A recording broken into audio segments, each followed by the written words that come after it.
All right, what's going on, y'all? I'm just felt like getting on here. Just another random rant video as usual. Um, I'm actually just getting off work. Um, Basically trying to force myself to go to the gym and get my workout in because I've been kind of slack this week, so I'm trying to just stay consistent. So that's where I'm headed right now. Plus, I know like the way my work schedule has changed lately. Like, I'm really trying to my best to balance, and getting enough sleep and getting enough, workouts during the week. So I try to do it at least 2 to 3 times a week.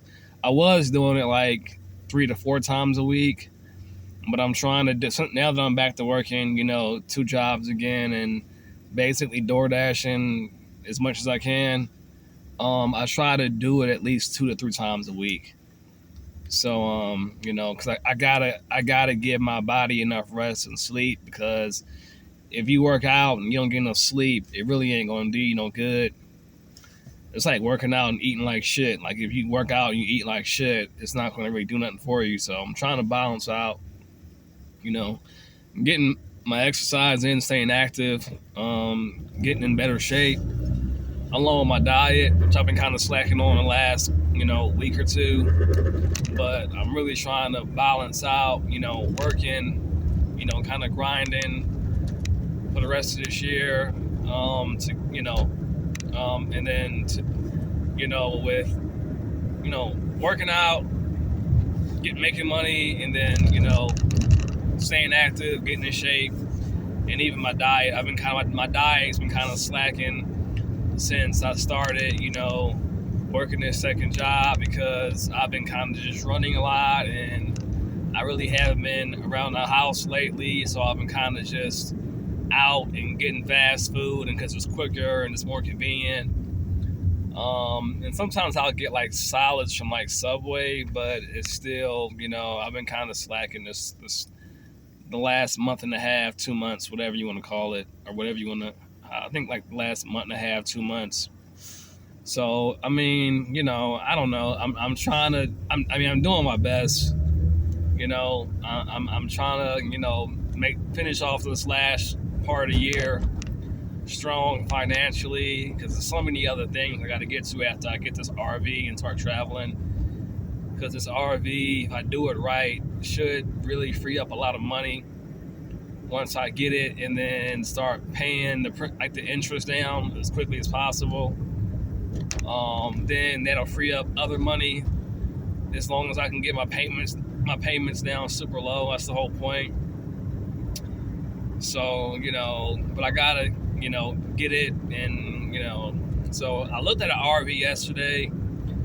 I was tempted to get one yesterday, but I want to wait a few more checks before I get it.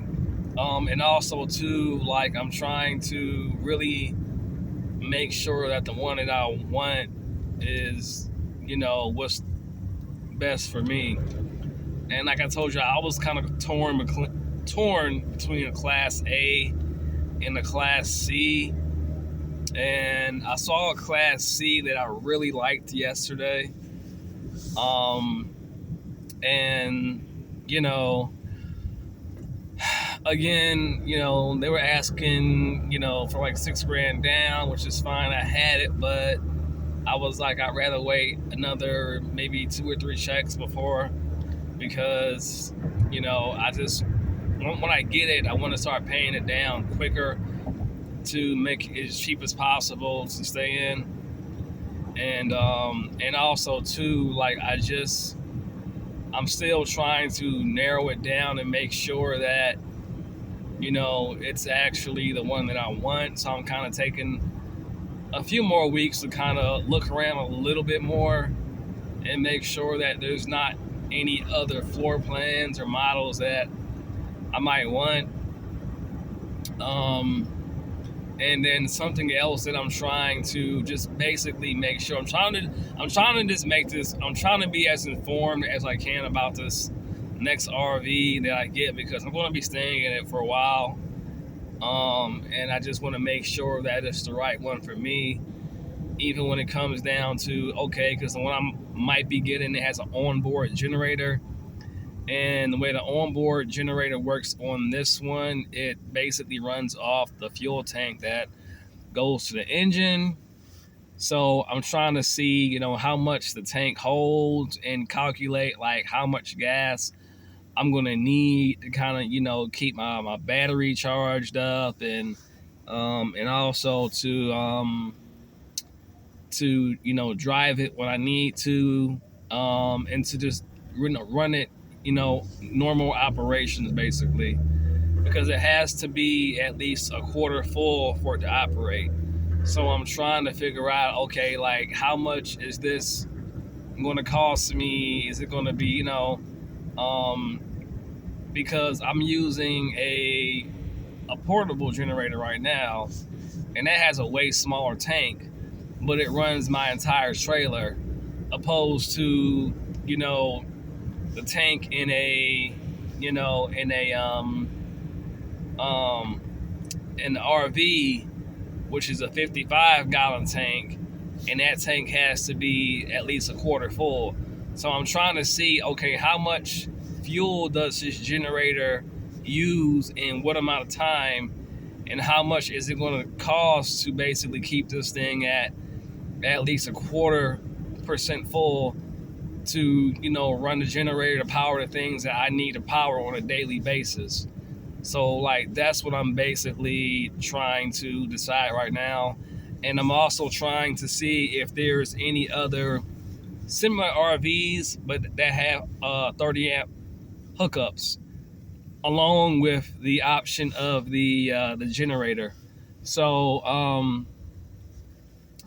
most Class C's have, onboard generators, but what I would really like to have the option of is to, have that onboard generator, but also have my own portable generator, 30 amp, that I can use to power, all the items in the RV like I do in my travel trailer.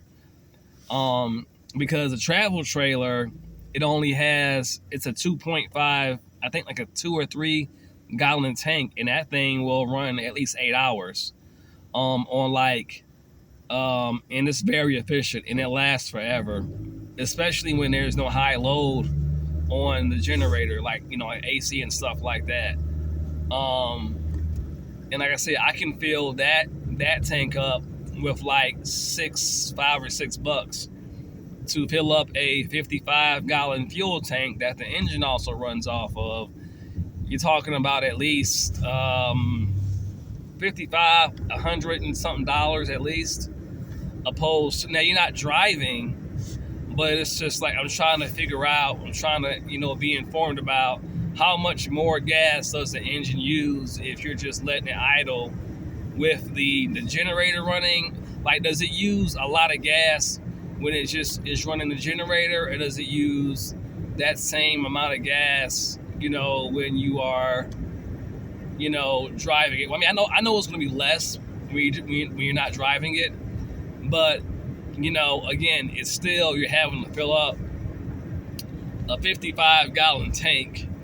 And so what I'm trying to figure out to get an idea is what is going to be the cost of, running that generator on a regular basis, and how quickly or how long is that full tank going to last, because I'm not going to run it all day, obviously, but I still need it to be efficient. Like if I spend, $60 on keeping my tank above a quarter tank to run a generator, like how long is that gas going to last in that tank? My one tank in my portable generator will last anywhere, depending on, the season, anywhere from 2 days to 3 days.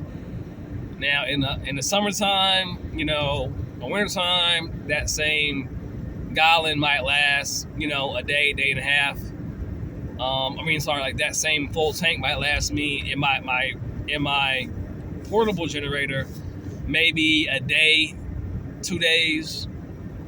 when I run stuff like, heaters and stuff like that, the efficiency does go down quite drastically. But when I just use it to kind of turn it on for like an hour or so roughly, just to kind of keep the battery charged up, it'll last for like 2 days, 3 days, maybe even 4 days, on like one full tank. So that's basically what I'm trying to decide right now. It's the one that I'm thinking about getting.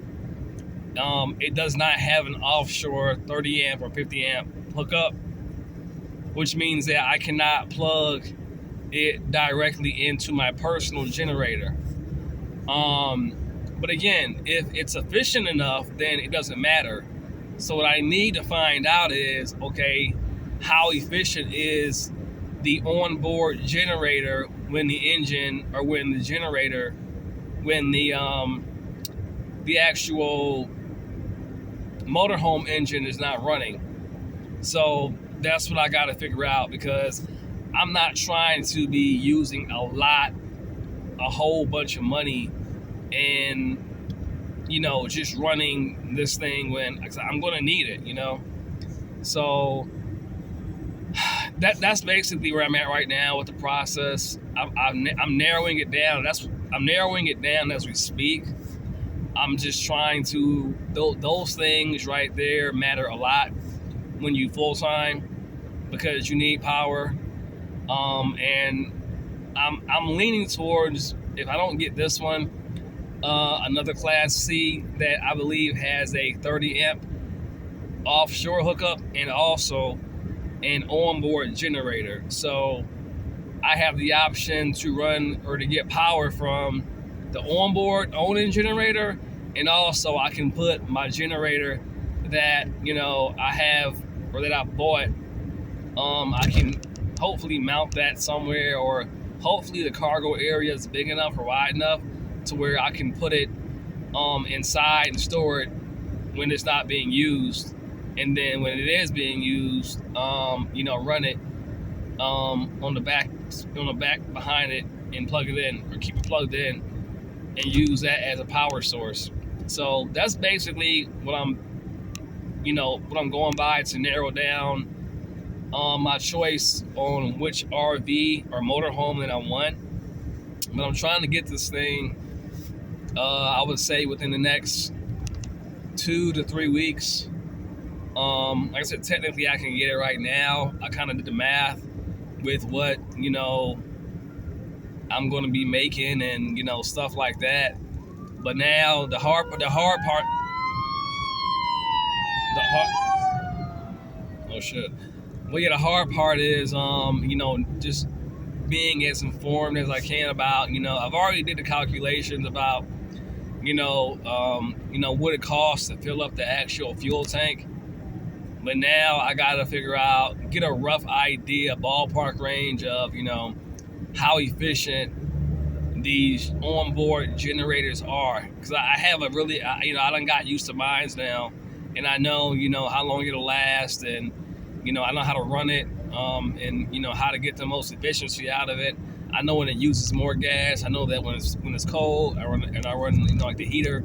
I know that it's going to be I'm going to use more fuel certain times of the year, whether it's the AC or like the heaters and stuff like that. So it's right now I'm trying to figure out what is the best RV or motorhome for me, basically. So yeah, that's basically where I'm at right now. But I gotta make a decision here soon. I'm not trying to rush, but I'm really just trying to make sure I make a really calculated decision about which one I choose. And that's not even including making sure that I gotta make sure that it's in good condition. I gotta look it over really good. I gotta make sure the engine's good. All this kind of stuff I have to worry about, because I will be traveling in it. I plan on going to some festivals and stuff this year, and kind of just getting around and just seeing different places. So it's gotta be road ready. It's gotta be road worthy, basically. So yeah, I'm just coming on here just to kind of update you guys about where I'm at with the whole process of my motor home search and all that stuff. It's fun, it's exciting, and I'm just really excited to kind of just start having fun and just start traveling and just doing shit. I plan on going to the beach a whole lot next year. Some RV resorts, festivals, all kind of shit. Some raves, music festivals, going to some skate parks, a lot of shit like that. That's basically what 2025 is going to be for me. Just a lot of fun, a lot of beach going, a lot of traveling. I also want to get back into like UFC and training. That's definitely something else that I plan on doing. So yeah. I'm excited. That's basically it, and that's my update on the process. It's I'm just narrowing down exactly the one I'm getting. I'm pretty close to my savings that I need to be at to get. I mean, like I said, I can get it right now, but I just want to give myself a little bit more room, and that's going to be about, like I said, like 2 or 3 more paycheck periods. Yeah, about 2 or 3 more pay periods, which is about a month, maybe another month, maybe, just so I can have the payment, have the money to get it, and then kind of be ahead. And then when I get it, I'll be able to pay extra to get my payments down. So it's super affordable. So I'm not really putting that much money out a month. So that's the big. I'm just trying to be smart about this. So in case anything does happen, any kind of repairs or any kind of mishaps, I got extra money to put towards that. Anything could happen. So I'm gonna try to get a warranty with it. Just in case. That covers the engine and stuff like that. But yeah, so yeah, I mean that's basically where I'm at. Other than that, y'all take it easy. I'm about to go to this gym and work out and try to stay consistent with my fitness. So that's where I'm headed now. So until next time, y'all take it easy. Have a good one. Later.